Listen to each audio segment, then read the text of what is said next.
spoke, I think, for a lot of Americans in saying that this is not what we're about, that this was an anti-democratic effort to remove a candidate from the ballot to prevent voters from casting their votes.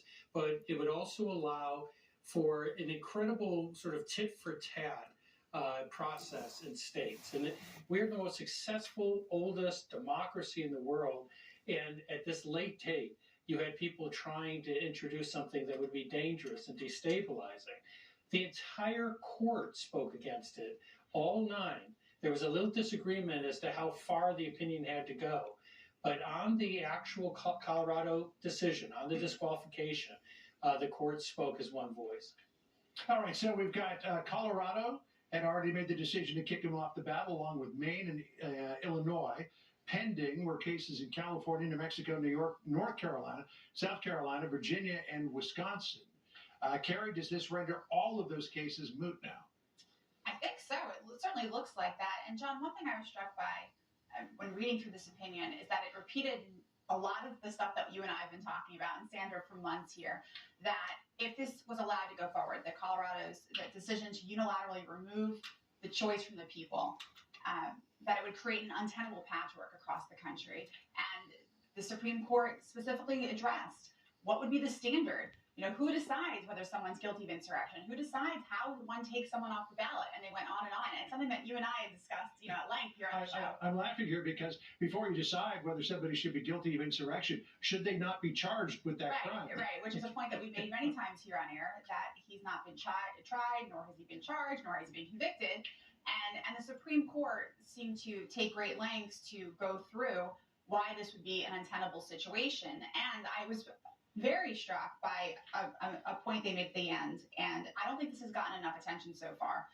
And they said this: the disruption would be all the more acute and could nullify the votes of millions and change the election result, and this is the key right here, if Section 3 enforcement were attempted after the nation has voted. Nothing in the Constitution requires that we endure such chaos, arriving at any time or different time up to and perhaps beyond the inauguration. So this is the Supreme Court addressing the elephant in the room, saying, hey, and by the way, if you think this decision gives you license, gives these states license to maybe do something should Donald Trump win the election, we're saying otherwise. Well, it appears, Jonathan, that the Colorado Secretary of State is doubling down even after this unanimous decision. Remember, she's had some pretty harsh words for the former president in the past.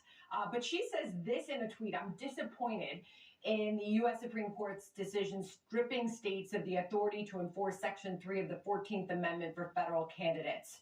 Colorado should be able to bar oath-breaking insurrections from our ballot. She's doubling down, Jonathan. Well, she is, and she's unrepentant. What's interesting is that this theory has been given just unrelenting coverage by many outlets with very little consideration of the opposing view. It was called unassailable on many networks, and yet it could not garner a single vote on the Supreme Court. All nine, including 3 liberal justices, said no. And I think that from that, we can take a unifying message. That this is a court that's deeply divided along ideological grounds.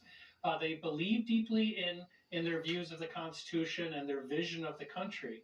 But part of that vision is this common article of faith we have in the Constitution itself.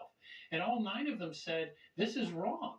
During the debate, Justice Jackson asked, why should I look at some ambiguity and adopt the most anti-democratic interpretation? And it was a devastating question at the time. Now, the court has 2 other cases that can impact the election. One is obviously the immunity decision, which will come out likely soon. But perhaps the most significant one is a challenge not by President Trump, but by a January 6th defendant to the use of the obstruction statute in hundreds of cases. If the court were to agree with that defendant that you cannot use that provision, it would also impact the president's case as well as hundreds of others.